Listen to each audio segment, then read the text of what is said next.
इससे पिछले वाले वीडियो में हम लोगों ने बाल विकास क्या होता है, बाल विकास की अर्थ परिभाषा एवं अवधारणा को जाना था। साथ ही साथ बाल विकास के प्रभावित करने वाले प्रमुख कारक के बारे में भी अध्ययन किया था। आज की इस वीडियो में हम लोग बाल विकास के आयाम कौन कौन से होते हैं इसके बारे में अध्ययन करेंगे। यह जो टॉपिक है बाल विकास, यह हमारा डीएड, बीएड और सीटेट जैसे एग्जामों के लिए काफ़ी महत्वपूर्ण टॉपिक है। मैं राजन कुमार रोशन स्वागत करता हूँ आप सभी को अपने YouTube channel are study CTET point पे। तो चलिए इस वीडियो में क्या क्या चीज़ों को पढ़ने वाले हैं उस पर एक नज़र डालते हैं। तो सबसे पहले हम लोग बाल विकास के बारे में जानेंगे कि बाल विकास क्या होता है, इसकी अर्थ एवं अवधारणा परिभाषा क्या है। साथ ही साथ हम लोग यह भी जानेंगे कि बाल विकास के आयाम कौन कौन से हैं और कितने हैं। तो चलिए वीडियो को स्टार्ट करते हैं और सबसे पहले जानते हैं कि बाल विकास होता क्या है, इसके बारे में जानने का प्रयास करते हैं। तो देखिए बाल विकास, जैसा कि नाम से स्पष्ट है कि बाल विकास यानी बालक के विकास से जुड़ी सारी प्रक्रिया इसमें होगी। तो बालक के विकास से जुड़ी जितनी भी प्रक्रिया होगी वे सारे के सारे बाल विकास के अंतर्गत आते हैं। जैसे बाल विकास जो है वह एक बहुमुखी प्रक्रिया है जिसमें बालक के शारीरिक, मानसिक, सामाजिक, संवेगात्मक एवं मानसिक विकास इत्यादि सम्मिलित होता है। सारे चीज़ों का विकास होता है। इस पूरे प्रक्रिया को हम लोग जो है बाल विकास कहते हैं। बाल विकास में बालक छोटे से बड़े किस प्रकार से होता है, उसमें किस तरह की परिवर्तन देखने को मिलता है, ये सारे चीज़ों का एक क्रमबद्ध रूप से अध्ययन किया जाता है। बालक के विकास यानी बाल विकास के अंतर्गत बालकों में शारीरिक, मानसिक, सामाजिक, संज्ञानात्मक, भाषागत तथा धार्मिक इत्यादि क्षेत्रों में विकास होता है और इन सारे क्षेत्रों के विकास का बारीकी से क्रमबद्ध अध्ययन किया जाता है। बाल विकास से तात्पर्य क्रमिक रूप से परिवर्तनशील श्रृंखला से है। वह अवस्था है जो भ्रूणावस्था से लेकर के प्रौढ़ावस्था तक गुजरता है। यानी कि भ्रूणावस्था से लेकर के प्रौढ़ावस्था तक के बीच का जो काल होता है और उसके बारे में अध्ययन करना ही बाल विकास कहलाता है। अब हम बात करते हैं कि बाल विकास के आयाम कौन कौन से होते हैं, यानी बाल विकास के अंतर्गत बालकों में किन किन पक्षों में विकास होती है वो सारी चीज़ों का जानने का प्रयास करते हैं। तो देखिए कोई बालक है उसमें किन किन चीज़ों में विकास होगा बाल विकास के अंतर्गत। तो जैसे आप सभी लोग यहाँ पर देख रहे होंगे इमेज में कि शारीरिक विकास, मानसिक विकास, संज्ञानात्मक विकास, नैतिक विकास, सांवेगिक विकास, इस तरह के बहुत सारे विकास के पक्ष हैं अपना अलग अलग। वो सारे विकास जो है बाल विकास के अंतर्गत किसी बालक में देखने को मिलता है।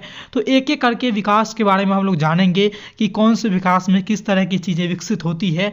तो चलिए हम लोग जो है स्टार्ट करते हैं और एक एक करके देखते हैं कि कौन से विकास में किस चीज़ की यहाँ पर विकास हो रही है। तो सबसे पहले जो आता है वो है हमारा शारीरिक विकास। देखिए शारीरिक विकास में क्या होता है कि बालक का जो भी शारीरिक विकास होगा वो हम बाहर से देख पाएंगे। जैसे बालक का शारीरिक विकास से संदर्भ है कि बालक का बाह्य परिवर्तन, यानी बालक के बाहरी रूप से जो भी चीज़ें हमको परिवर्तन दिखाई देगी वो सारे के सारे चीज़ आएंगे हम लोग के शारीरिक विकास में, जिसको हम लोग देख सकते हैं। जैसे उसके हाथ पैर की लंबाई का बढ़ना, शरीर का बढ़ना, मोटा पतला होना, ये सारे चीज़ क्या है कि बालक के शारीरिक विकास के अंतर्गत आएंगे। चूंकि यह सारे के सारे चीज क्या है कि बाहरी परिवर्तन को दिखा रहा है, जो कि हम लोग देख सकते हैं बालक के बाह्य परिवर्तन को। तो बालक के शारीरिक विकास के अंतर्गत होने वाले परिवर्तन जो है वो बाहर से स्पष्ट रूप से दिखाई देते हैं, जिसे हम आप जो है स्पष्ट रूप से देख सकते हैं। वो सारे के सारे चीज क्या आते हैं हम लोग के शारीरिक विकास के अंतर्गत। जैसे ऊंचाई का बढ़ना, शारीरिक अनुपात में वृद्धि इत्यादि, जिन्हें हम स्पष्ट रूप से देख सकते हैं, वो सारे के सारे आते हैं हम लोगों के शारीरिक विकास के अंतर्गत। तो आई होप कि आपने शारीरिक विकास को समझ गए होंगे कि शारीरिक विकास का मतलब क्या होता है, किस चीज़ों का विकास होगा बालकों के अंदर। अब चलिए हम लोग बात करते हैं दूसरा विकास, वो है हमारा मानसिक विकास।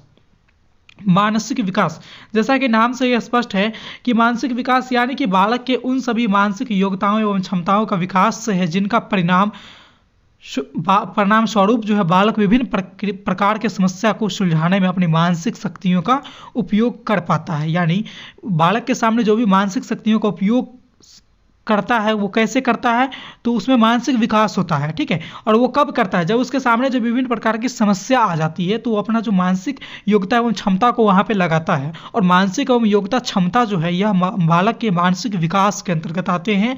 बालक में मानसिक विकास के फलस्वरूप ही वह जो है बालक किसी समस्या को सुलझाने में अपने मानसिक शक्तियाँ का प्रयोग कर सकता है। ठीक है, तो ये था हमारा मानसिक विकास। अब हम चलते हैं अगली विकास की ओर, वो है हमारा संज्ञानात्मक विकास।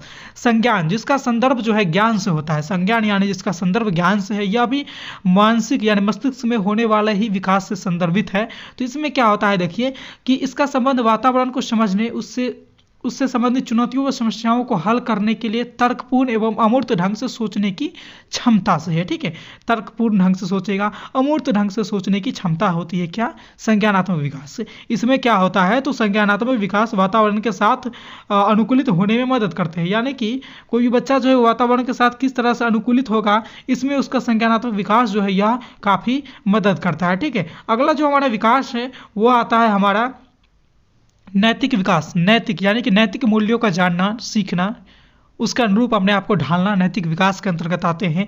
इसमें क्या होता है कि नैतिक विकास का अर्थ सामाजिक, सांस्कृतिक और कानूनी रूप से सही और गलत के विश्लेषण करने की क्षमता के विकास से है। यानी नैतिक विकास जब भी बालक में होगा तो वह जो है सही गलत को जो है बता पाएगा कि ये चीज़ें गलत है और ये चीज़ें सही है, और सिर्फ बता ही नहीं पाएगा ये चीज़ें क्यों गलत है और ये चीज़ें क्यों सही है, इसका विश्लेषण करने की भी क्षमता आ जाती है बालक में।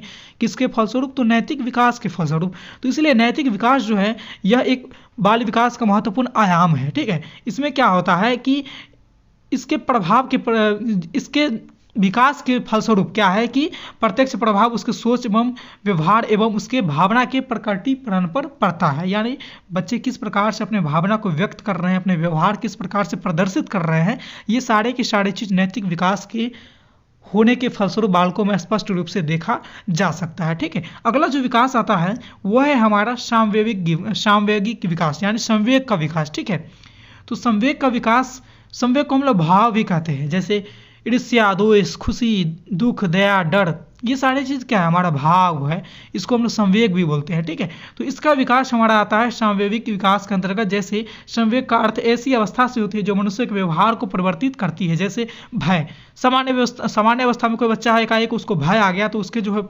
सामान्य व्यवहार होती है, अवस्था होती है, उसमें वो परिवर्तन आ जाता है, वो चौंक जाता है। क्रोध, घृणा, ईर्ष्या, स्नेह, खुशी इत्यादि सभी क्या है कि संवेग के उदाहरण है।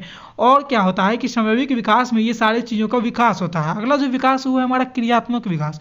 इसमें क्या होता है कि कार्य करने की क्षमता को विकास करना ही क्रियात्मक विकास के अंतर्गत आता है। जैसे क्रियात्मक विकास का अर्थ किसी व्यक्ति या बालक के कार्य करने की शक्तियों एवं क्षमताओं के या योग्यताओं के विकास से है। यानी कोई व्यक्ति किसी कार्य को कितने योग्यता एवं शक्तियों एवं क्षमता के प्रयोग के द्वारा करता है, ये सारे चीज़ आते हैं हम लोग के क्रियात्मक विकास के अंतर्गत। तो देखिए क्रियात्मक विकास में क्या होता है कि ऐसा शारीरिक गतिविधियाँ जिसके संपन्न करने के लिए मानसिक एवं तंत्रिकाओं की गतिविधि के संयोजन की आवश्यकता होती है, उसे हम लोग क्रियात्मक विकास के अंतर्गत रखेंगे। जैसे चलना, बैठना इत्यादि, ये सारे के सारे चीज क्या आएंगे, क्रियात्मक विकास के अंतर्गत आते हैं हम लोग के। ठीक है, अगला जो विकास है वो है हमारा भाषाई विकास। देखिए भाषाई विकास, जैसे कि आपने यहाँ पर नाम से स्पष्ट लग रहा है कि भाषाई विकास यानी भाषा का विकास। ठीक है, तो भाषा का विकास को एक प्रकार से संज्ञानात्मक भावनात्मक विकास माना जाता है। ठीक है, तो इसमें क्या होता है कि लैंग्वेज यानी भाषा के माध्यम से बालक अपने मन के भावों विचारों को एक दूसरे के सामने रखता है एवं दूसरे के भाव विचारों एवं भावनाओं को समझने का प्रयास करता है। ठीक है, किसके माध्यम से, तो भाषा के माध्यम से। भाषा एक माध्यम है, किस चीज़ का माध्यम है, जिसकी मदद से क्या है कि कोई व्यक्ति अपनी बातों एवं विचारों को अगले के पास पहुंचाता है और अगले की बातों एवं विचार एवं भावनाओं को समझने का प्रयास करता है। ये बीच का एक कड़ी है, एक माध्यम है भाषा। ठीक है, तो इस प्रकार के विकास जो है ये आते हैं हमारे भाषाई विकास के अंतर्गत। अगला जो विकास है वो है हमारा सामाजिक विकास। देखिए सामाजिक विकास में क्या होता है कि समाज के अंतर्गत रहकर सामाजिक गुणों को सीखना ही सामाजिक विकास का अर्थ है। यानी मनुष्य क्या है कि हम सभी लोग जानते हैं कि एक सामाजिक प्राणी है, मनुष्य सामाजिक प्राणी है, तो सामाजिक प्राणी है तो मनुष्य समाज के अंदर ही रहेगा और समाज के अंदर रहकर उसके वहाँ के गुण यानी सामाजिक गुणों को सीखना ही सामाजिक विकास का अर्थ होता है। और सामाजिक गुण में बच्चे क्या क्या सीखेंगे, तो देखिए समाज के अंतर्गत बच्चे जो है चरित्र निर्माण, अच्छा व्यवहार, सांस्कृतिक, धार्मिक तथा समुदाय विकास, भाईचारा इत्यादि विकास को सीखता है और ये सारे के सारे विकास आते हैं सामाजिक विकास के अंतर्गत। तो सामाजिक विकास भी एक बाल विकास का आयाम ही है, इसलिए इसको भी हम लोगों ने जाना यहाँ पर। तो मैं उम्मीद करूँगा कि हमने अभी तक जितने आयाम को जाना है, जितने विकास को जाना है, जितने विकास के प्रकार को जाना है, वो सभी आपको शायद अच्छे से समझ में आ गई होगी। मैं उम्मीद करता हूँ कि यह जो टॉपिक थे आपको अच्छे से क्लियर हो गई होगी। इसी तरह के और भी टॉपिक डीएड, बीएड, सीटेट एवं अन्य स्टेट के टेट से रिलेटेड एग्जाम्स की प्रिपरेशन के लिए आप बने रहिएगा आर के स्टडी सीटेट पॉइंट के साथ। यहाँ आपको समय समय पर लगातार नए नए कंटेंट उपलब्ध कराई जाती है इस चैनल के माध्यम से। तो आप इसके साथ हमेशा बने रहिएगा, आपको काफ़ी उपयोगी होगी यहाँ से। तो मैं उम्मीद करूँगा कि यह जो वीडियो है यह भी आपके लिए आने वाले एग्जामों के लिए काफ़ी उपयोगी रहेगी। आज के इस वीडियो में बस इतना ही था। फिर मिलते हैं अगले वीडियो में नए टॉपिक के साथ। तब तक के लिए देखते रहिए आर के स्टडी सीटेट पॉइंट को। धन्यवाद।